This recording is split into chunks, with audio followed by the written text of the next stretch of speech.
Самураят на шипка Сейго Ямадзава. Историята пази тайни, които звучат като легенди, но тази е истина. В битките за Плевен и Шипка редом с българите и русите се е сражавал самурай.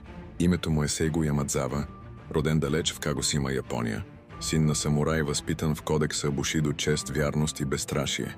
Още на 18 влиза в битки в защита на своя император, но съдбата го праща много по-далеч, чак на Балканите. През руско-турската война Ямадзава пристига като кореспондент, но не стои на страна.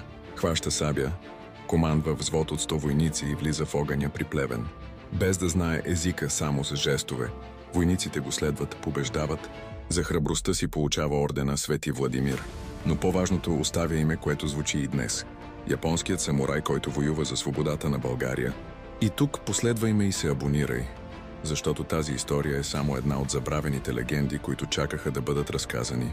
След войната Ямадзава се връща в Япония, става генерал, бие се в Китай, получава титлата барон. Точно в нашата история той остава нещо по-голямо, самураят на шипка. Далеч от родината си той доказа, че честта няма граници, че свободата е кауза, която свързва народи. Сейго Ямадзава, самураят, който остави следа в България.